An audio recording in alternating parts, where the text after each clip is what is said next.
আল্লাহর নবী মক্কার নবমুসলিমদের মধ্যে বন্টন করে দিয়েছেন। যারা মক্কার এতদিন কাফের ছিল, মুশরিক ছিল, আল্লাহর নবীর বিরুদ্ধে বদরে যুদ্ধ করেছে, ওহুদে যুদ্ধ করেছে, খন্দকে যুদ্ধ করেছে, তাদের মধ্যে তারা আজ মক্কা বিজয়ের সময় মুসলমান হয়ে গেছে, তাদের মধ্যে আল্লাহর নবী হুনাইনের সকল সম্পদ বন্টন করে দিলেন। তো শয়তান ওয়াসওয়াসা দিল মদিনায় চলে যাওয়া মুহাজির আর আনসারদের মধ্যে, ইসলামের জন্য জীবন দিলাম আমরা, যুদ্ধ করলাম আমরা, মানে আপনাদের পরিভাষায় যদি বলি যে আমরা হচ্ছে মুক্তিযোদ্ধা আর সব টাকা পয়সা নিয়ে চলে গেল রাজাকাররা, ওই সময়ের পরিভাষাটা যদি বুঝতে চান যে আমরা মুহাজির এবং আমরা আনসার, আমরা ইসলামের জন্য সকল কিছু করলাম, অথচ আজ হুনাইনের যুদ্ধের সকল গনিমতের মাল আল্লাহর নবী মক্কার এই কাল পরশু যারা মুসলমান হলো মক্কা বিজয়ের সময় তাদের মধ্যে দিয়ে দিলেন। এই কানাঘুষা কিন্তু আল্লাহর নবীর কান পর্যন্ত চলে গেল, কিন্তু রাসূল সাল্লাল্লাহু আলাইহি ওয়াসাল্লাম এই বিভেদ রাখতে দেননি। কেন? তিনি জানেন যে এই বিভেদ এই ভবিষ্যৎ ইসলামী রাষ্ট্রকে ক্ষতিগ্রস্ত করবে। তখন তিনি কি বললেন? তিনি বক্তব্যে দাঁড়িয়ে বললেন, এই মদিনার মুহাজিরেরা, মদিনার আনসারেরা, লম্বা ঘটনা, হে মদিনার মুহাজিরেরা, হে মদিনার আনসারেরা, আজকে হুনাইনের সকল গনিমতের মাল নিয়ে চলে যাবে মক্কার নবমুসলিমেরা, আর মুহাম্মদ সাল্লাল্লাহু আলাইহি ওয়াসাল্লাম নিজে তোমাদের সাথে মদিনায় ফিরে যাবে, অথচ আমার বাপদাদার বাড়ি মক্কায়। আল্লাহু আকবার। তোমরা কোনটা চাও? মুহাম্মদ সাল্লাল্লাহু আলাইহি ওয়াসাল্লাম তোমাদের সাথে সশরীরে মদিনায় ফিরে যাক? সাহাবীরা আবেগতাড়িত হয়ে গেলেন। তো আল্লাহর নবী এই বিভেদকে স্থায়ী করতে দেননি। এবং দেখেন মুহাম্মদ সাল্লাল্লাহু আলাইহি ওয়াসাল্লাম মক্কা বিজয়ের পরও মদিনায় থেকে গেছে।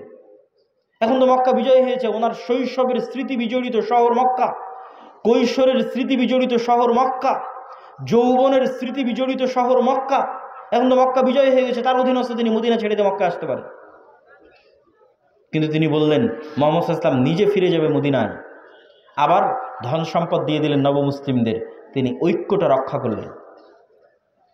এই জন্য এই ধরনের বিভেদ, এই দুইটা বিভেদ, বাঙালি জাতীয়তাবাদের মাধ্যমে মুসলমানদের মধ্যে বিভেদ তৈরি করা বাংলাদেশের মুসলমানদের মধ্যে, এবং 1971-এর চেতনাকে বিক্রি করে বিভেদ তৈরি করা, যা গত 15-16 বছর ছিল, ভবিষ্যতে আর কাউকে কোনোদিন করতে দেওয়া যাবে না। এবার আরো সামনের দিকে চলে আসি। রাষ্ট্রে ইসলাম প্রতিষ্ঠা করতে বাধা কি? রাষ্ট্রে ইসলাম প্রতিষ্ঠা করতে চতুর্থ বাধা বিজাতীয় মতবাদ, গণতন্ত্র, সমাজতন্ত্র, ধর্মনিরপেক্ষ মতবাদ, যেটিকে সেকুলারিজম, কিছুক্ষণ আগে যে মতবাদের বিষয়ে বললাম, লিবারালিজম, জাতীয়তাবাদ, ন্যাশনালিজম, এই প্রত্যেকটা মতবাদ রাষ্ট্রে ইসলাম প্রতিষ্ঠায় বাধা। আমি যদি আরো সারমর্ম করে বলি যে পৃথিবীতে ইসলামী খেলাফা প্রতিষ্ঠা হবে, এই ইসলামী খেলাফার সবচেয়ে বড় শত্রু গণতন্ত্র নিজেই। এই জন্য আমার একটা বক্তব্য দেওয়া আছে যে গণতন্ত্রের কবর রচনার উপরই ইসলামী খেলাফতের উত্থান হবে। কিন্তু এই বক্তব্য আবার আমাদের কিছু ভাইদের সহ্য হবে না, কিন্তু তাদেরকে আমি উদাত্ত আহ্বান জানাবো, আপনারা আরো পড়েন, আরো পড়েন, আরো পড়েন, আরো পড়লে দেখবেন গণতন্ত্রের নামে মুসলমানদের সামনে মূলা ঝুলিয়ে রাখা আছে। গত 100 বছরেও কোনোদিন গণতন্ত্র দিয়ে ইসলাম প্রতিষ্ঠিত হয়নি, আগামী 1000 বছর চেষ্টা করলেও কোনোদিন গণতন্ত্র দিয়ে ইসলাম প্রতিষ্ঠিত হবে না। হ্যাঁ, গণতন্ত্র দিয়ে যে ইসলাম প্রতিষ্ঠিত হবে, যদি বলেন যে হ্যাঁ হবেই হবে, তাহলে আমি চ্যালেঞ্জ দিয়ে বলে গেলাম, গণতন্ত্র দিয়ে যে ইসলাম প্রতিষ্ঠিত হবে ওটা বিকৃত ইসলাম, কম্প্রোমাইজড ইসলাম, পূর্ণাঙ্গ ইসলাম নয়। যে ইসলামের মধ্যে শিরক মিশ্রিত থাকবে, যে ইসলামের মধ্যে ইসলামের সকল বিধিবিধান উপস্থিত থাকবে না, পূর্ণাঙ্গ রূপে উপস্থিত থাকবে না। তাহলে আপনি যেহেতু বলতেছেন এগুলোর মাধ্যমে প্রতিষ্ঠিত হবে না, তো হবে কিসের মাধ্যমে? যেটির মাধ্যমে প্রতিষ্ঠিত হবে, আজকে আপনাদের সামনে 2টি বা 3টি উপায় বলবো, যা প্রায় এই পরের পয়েন্টগুলো প্রায় সব বক্তব্যে আমার বলা আছে এবং আপনাদেরও শোনা উচিত। 1, ইসলামী খেলাফা বা ইসলামী রাষ্ট্র বলতে কি বুঝায় এটা পরিষ্কার থাকতে হবে। ইসলামী খেলাফা বা ইসলামী রাষ্ট্র মানে আজকে এখানে আপনাদের সবাইকে জোরপূর্বক আমি সালাত আদায় করিয়ে দিলাম, জোরপূর্বক আপনাদের মহিলাদের মা বোনদের পর্দা করিয়ে দিলাম, বিষয়টি এমন নয়। ইসলামী খেলাফায় এই জিনিসগুলো থাকবে, কিন্তু ইসলামী খেলাফা মানে এক নম্বরে আপনাদের মধ্যে ন্যায় বিচার প্রতিষ্ঠিত হবে। ঈসা আলাইহিস সালাতু ওয়াস সালামের কথা আল্লাহর নবী বলেছেন, তিনি পৃথিবীতে হাকামান মুকসিতা, ন্যায় বিচারক, শাসক হবেন। আর আল্লাহ হচ্ছেন সবচেয়ে বড় ন্যায় বিচারক। এই জন্য সাবআতু ইউদিল্লুহুমুল্লাহ ইয়াউমা লা দিল্লা ইল্লা দিল্লুহ, 7 শ্রেণীর মানুষকে বিশেষ ছায়ায় আশ্রয় দেওয়া হবে। তার এক নম্বরে ইমামুন আদিল, ন্যায় পরায়ণ, ন্যায় বিচারক। তাকে এক নম্বরে আসন দেওয়া হয়েছে, ন্যায় পরায়ণ, ন্যায় বিচারককে। আমাদের মুসলমানদের কাছে এতক্ষণ পর্যন্ত এই আলোচনা আপনাদের কাছে হয়তো মনে হবে আমি কি বলতে চাচ্ছি। আমি যেটি বলতে চাচ্ছি যে রাষ্ট্রে ইসলাম মানে ন্যায় বিচার প্রতিষ্ঠা করা। তো আপনি আমি যদি রাষ্ট্রে ইসলাম প্রতিষ্ঠা করতে চাই, আমাদেরকে সবার আগে ন্যায় পরায়ণ হতে হবে। আমি আপনি ন্যায়পরায়ণ হব না, সত্যবাদী হব না, আর বলবো রাষ্ট্রে ইসলাম প্রতিষ্ঠা করব, এটা কোনোদিন সম্ভব নয়।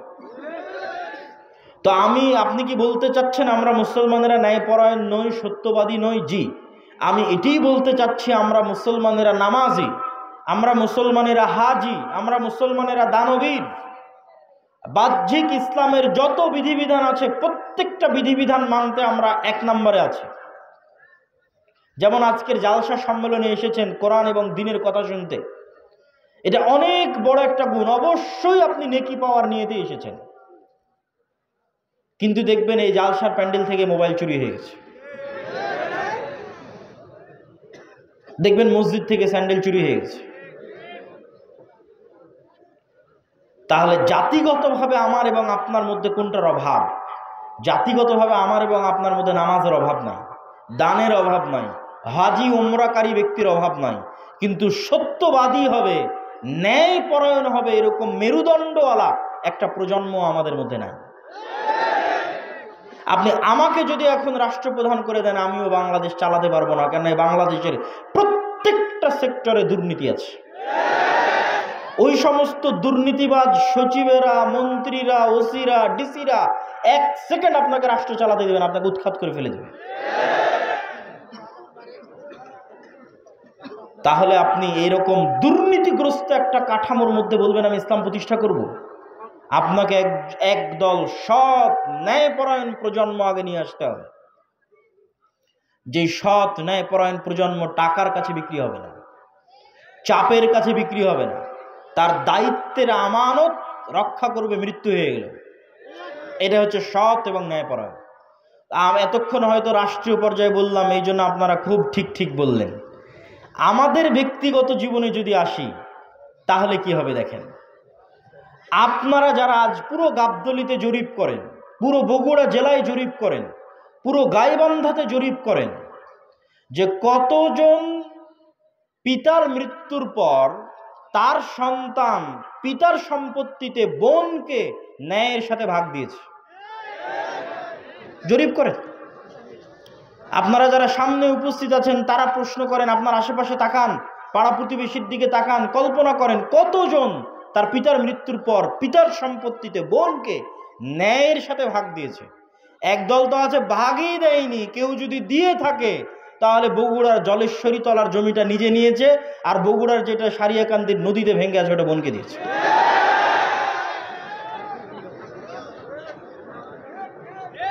তাহলে আপনি ন্যায়পরায়ণ নন, সত্যবাদী নন, কিন্তু আপনি নামাজি, আপনি হাজি, আপনি উমরাকারী, আপনি দানবীর।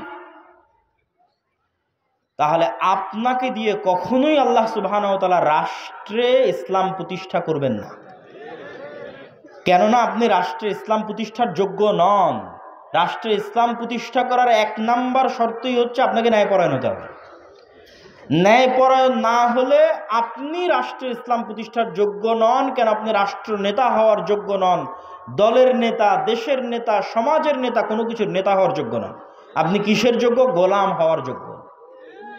গোলামেরা মিথ্যা বলে, গোলামেরা অন্যায়পরায়ণ হয়।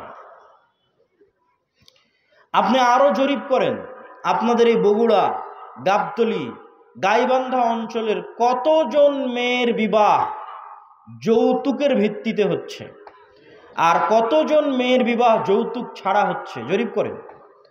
তাহলে যতগুলো মেয়ের বিবাহ যৌতুকের ভিত্তিতে হচ্ছে, আপনি কি বলেন এটা ন্যায় হচ্ছে না অন্যায় হচ্ছে?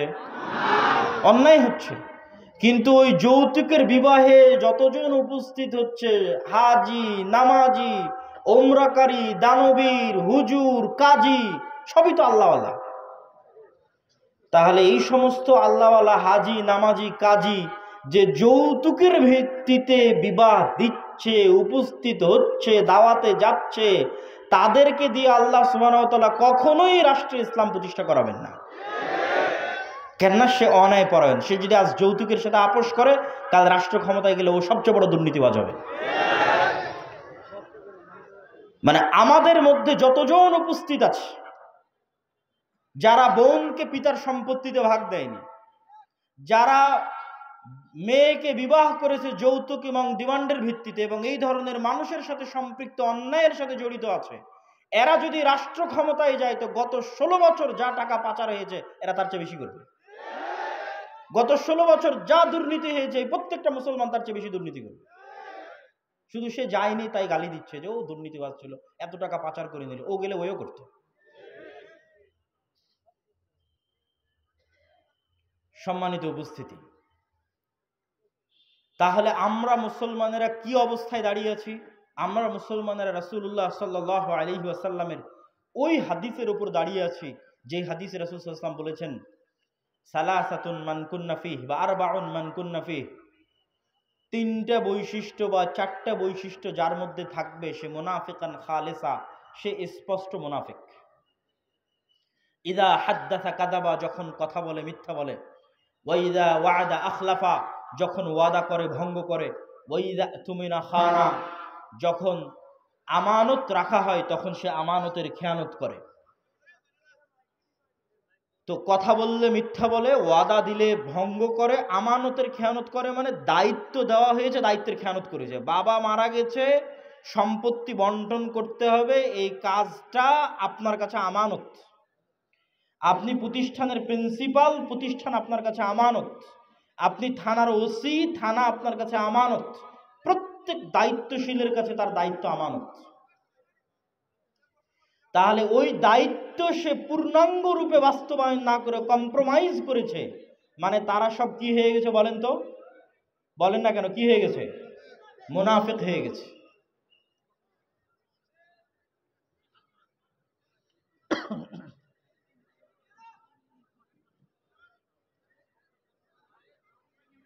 না মাইকের সমস্যা নেই, একটু থাম।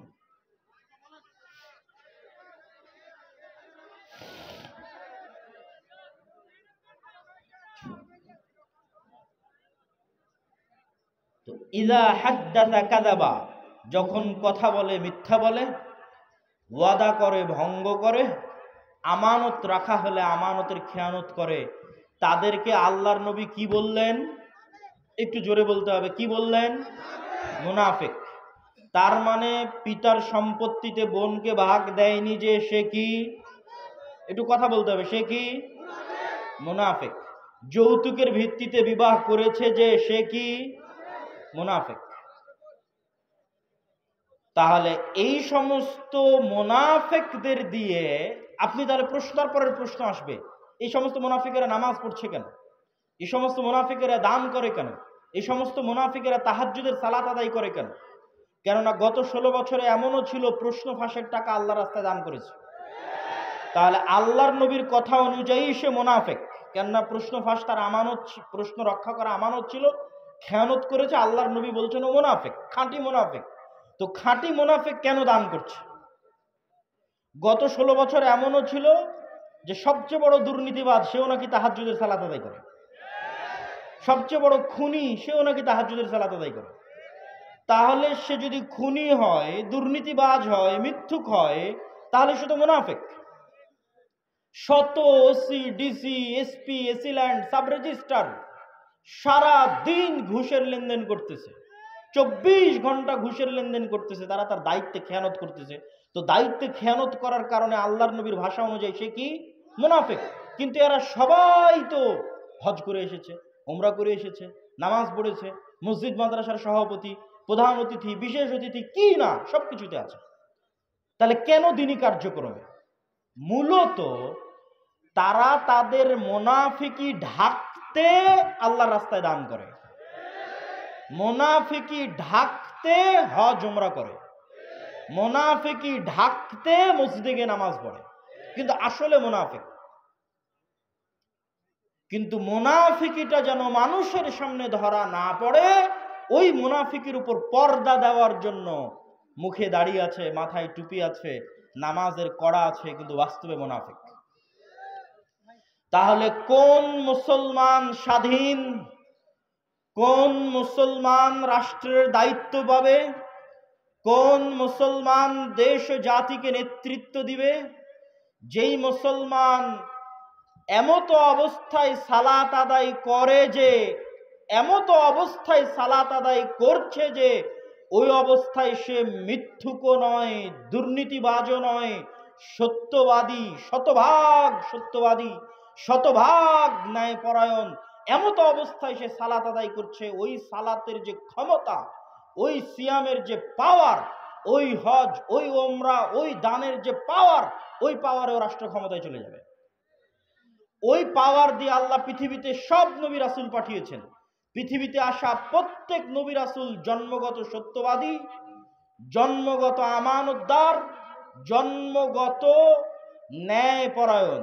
আমাদের নবী মুহাম্মদ সাল্লাল্লাহু আলাইহি ওয়াসাল্লামের ক্ষেত্রেও জন্মগত তিনি সত্যবাদী, জন্মগত আমানতদার, জন্মগত ন্যায়পরায়ণ। আবু বকর, ওমর, উসমান, আলী, এমনকি যে আবু সুফিয়ান রাদিয়াল্লাহু তাআলা আনহুর নাম আমরা শুনি, দীর্ঘদিন যাবৎ মক্কার কাফের কুরাইশ মুশরিকদের নেতৃত্ব দিয়েছেন, তিনিও বাদশাহ হিরাক্লিয়াসের দরবারে দাঁড়িয়ে মিথ্যা বলেননি। তখন কাফের ছিলেন, মিথ্যা বলেননি। কেননা মিথ্যা তাদের অস্তিত্বের মধ্যে ছিল না। আর আমাদের অস্তিত্বের মধ্যে মুসলমানদের অস্তিত্ব চেক করবেন, ইউরোপ আমেরিকায় যত মুসলমান গেছে তাদের অনেকেই, অধিকাংশই, সবাই নয়, যে দেখেন কোথাও না কোথাও মিথ্যা বলেছে। মিথ্যা বলে সরকারের কাছে অতিরিক্ত ফায়দা নিচ্ছে। মুসলমান কাফেরের কাছে অতিরিক্ত উপকার নিচ্ছে, মুসলমান ইহুদি খ্রিস্টানের কাছে অতিরিক্ত অর্থনৈতিক লাভ নিচ্ছে মিথ্যা বলে। দ্বিতীয় যে কাজটি আমাদের করতে হবে সেটা হচ্ছে সোশ্যাল জাস্টিস। সোশ্যাল জাস্টিস মানে এতক্ষণ যা বললাম তার আলোকেই সোশ্যাল জাস্টিস নির্ধারিত হবে। সামাজিক ন্যায় বিচার। গত 16 বছর যে পাওয়ার প্র্যাকটিস হয়েছে সারা বাংলাদেশে, এই পাওয়ার প্র্যাকটিস এখন নাই, শূন্যের কোঠায়। ওই ফাঁকা জায়গায় মসজিদ মাদ্রাসাগুলোর ক্ষমতা ছিল যে তারা ন্যায় বিচার প্রতিষ্ঠা করবে। কিন্তু দুঃখজনক হলেও সত্য, দেশে প্রতিষ্ঠিত ইসলামী দল বলেন, ইসলামী সংগঠন বলেন, মসজিদ বলেন, মাদ্রাসা বলেন, তারা আল আমরু বিল মারুফ ওয়ান নাহি আনিল মুনকার এবং সামাজিক ন্যায় বিচার প্রতিষ্ঠায় দুর্বল। এবং তাদের চোখের সামনে আরেক দল ওই একই জায়গায় একই অন্যায় লিপ্ত হচ্ছে। এক জায়গায় গত 16 বছর যারা চাঁদাবাজি করেছে, আজকে ওই জায়গায় আরেকজন চাঁদাবাজি করতেছে, কিন্তু কেউ প্রতিবাদ করতেছে না। সোশ্যাল জাস্টিস মানে সমাজে মানুষের প্রতি অন্যায় হতে দেওয়া যাবে না।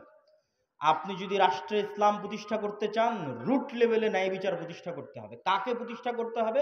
যে ইসলামের ধারক ও বাহক, মানে যে বলছে যে আমি চাই রাষ্ট্রে ইসলাম প্রতিষ্ঠা হোক, ওকে ন্যূনতম ওর গ্রামে ওর পাড়ায় মানুষের উপর যেন জুলম না হয়। যেমন বাপ যদি মারা যায় তো বোনকে যেন তার ন্যায় হিস্সা বুঝিয়ে দেওয়া হয়, এটি জোরপূর্বক বাস্তবায়ন করবে। কোনো মেয়ের বিবাহ যেন যৌতুকের ভিত্তিতে না হয়, এটি জোরপূর্বক বাধা দিবে। আল আমরু বিল মারুফ ওয়ান নাহি আনিল মুনকার করবে। এটি হচ্ছে সোশ্যাল জাস্টিস। কোনো এক গ্রাম, কোনো এক এলাকা, কোনো এক পাড়া, কোনো এক মাদ্রাসা, কোনো এক শিক্ষা প্রতিষ্ঠান, কোনো এক ইসলামী দল, ইসলামী সংগঠনে যদি ন্যায় প্রতিষ্ঠা হয়ে যায়, ওর হাত দিয়ে রাষ্ট্রে ইসলাম প্রতিষ্ঠা হবে। তার মানে কি ইসলামী দল, ইসলামী সংগঠন, মসজিদ মাদ্রাসায় ন্যায় নাই? নাই। এই যে মাদ্রাসায় মাদ্রাসায় মতবিরোধ, দলে দলে মতবিরোধ, এর থেকে ও বের হয়েছে, ওর থেকে ও বের হয়েছে, এগুলো একটাও মাসলা মাসাইলের কারণে নয়, এগুলো একটা আবেগের কারণে নয়। প্রত্যেকটা জায়গায় ন্যায়ের অভাব আছে। হয় যিনি ইসলামী দলের আমির উনি ন্যায়পরায়ণ নন, জালেম, অথবা যিনি ইসলামী দলের মামুর কর্মী সে ন্যায়পরায়ণ নয়, জালেম। যে কর্মী রাত দিন পরিশ্রম করছে তাকে পদ না দিয়ে যে পা চাটছে ওকে পদ দিয়ে দিচ্ছে। এটাই হচ্ছে ন্যায়ের খেলাফ। ন্যায় নাই, ওর দ্বারা রাষ্ট্রে ইসলাম প্রতিষ্ঠা হবে না। ও তো ওর দলের মধ্যে ইসলাম প্রতিষ্ঠা করতে পারেনি। দলের মধ্যে ইসলাম, ওর মাদ্রাসায় ইসলাম প্রতিষ্ঠা করবে। মাদ্রাসা ইসলাম মানে 5 ওয়াক্ত সালাত হচ্ছে এটা না। 5 ওয়াক্ত সালাত তো হবেই, কিন্তু আপনি যদি মনে করেন আমি রাষ্ট্রে ইসলাম প্রতিষ্ঠা করব, তাহলে আপনি যে জায়গায় আছেন ওখানে শতভাগ ন্যায় প্রতিষ্ঠা করতে হবে। আপনি ন্যায় প্রতিষ্ঠা করতে ব্যর্থ হয়েছেন, তো অবশ্যই আপনি রাষ্ট্রে ইসলাম প্রতিষ্ঠা করতে ব্যর্থ হবেন। সম্মানিত উপস্থিতি, সর্বোপরি লাস্ট পয়েন্ট হচ্ছে আমাদের মুসলমানদের সবচেয়ে বড় সমস্যা হচ্ছে আমরা শর্ট টার্ম চিন্তা করি। আমাকে এখনই ভোট করে, এখনই নির্বাচনে জিতে রাষ্ট্রে ইসলাম প্রতিষ্ঠা করতে হবে। যে এরকম শর্ট টার্ম চিন্তা করতেছে আমাকে এখনই নির্বাচন করে, এখনই ভোটে জিতে, এখনই রাষ্ট্রে ইসলাম প্রতিষ্ঠা করতে হবে, ও তার কয়দিন পরে আর থাকবে না। মানে তার কয়দিন পরে আবারও কেউ আসবে যে রাষ্ট্র ক্ষমতায় চলে যাবে। সে যেমন আজ এখনই চলে যাওয়ার চেষ্টা করতেছে, স্থায়ী থাকতে পারবে না। তাহলে করতে হবে কি? আপনাকে 50 বছর, 100 বছরের প্ল্যান করতে হবে যে আমি 50 বছর পর, 100 বছর পর, আজ এখন নয়, 50-100 বছর পর পূর্ণাঙ্গ ইসলাম, পূর্ণাঙ্গ ক্ষমতার সাথে বাংলাদেশের রাষ্ট্র ক্ষমতায় যাবে। তার জন্য কি করা লাগবে সেই পরিকল্পনা রেডি করে। এইটা ইহুদিরা করে, তারা করেছে। আজকে তারা যে জায়গায় আছে এটা 200 বছর আগের পরিকল্পনা। আর যখনই আপনি পরিকল্পনা করবেন তখনই দেখবেন যে আপনাকে শক্তিশালী প্রতিষ্ঠান তৈরি করতে হচ্ছে। আমাদের শক্তিশালী প্রতিষ্ঠান নাই। এই লক্ষ লক্ষ কোটি কোটি পঙ্গপালের মতো ভোটার থেকে কোনো উপকার নেই। 5ই আগস্টের এই ছাত্র জনতার আন্দোলনে বেশিরভাগ মুসলমান ধর্মপ্রাণ মানুষ জীবন দিয়েছে। আর রাষ্ট্র ক্ষমতায় কারা গেছে? বেশিরভাগ এনজিও রাষ্ট্র ক্ষমতায় গেছে। কেন? ওই এনজিও গুলো বাংলাদেশের শক্তিশালী প্রতিষ্ঠান আছে, শক্তিশালী মিডিয়া আছে। বাংলাদেশে আমাদের মুসলমানদের পঙ্গপালের মতো এরকম আমার এরকম হাজার হাজার দর্শক শ্রোতা ভক্ত আছে, কিন্তু আমার শক্তিশালী মিডিয়া নাই বাংলাদেশে। আমার বাংলাদেশে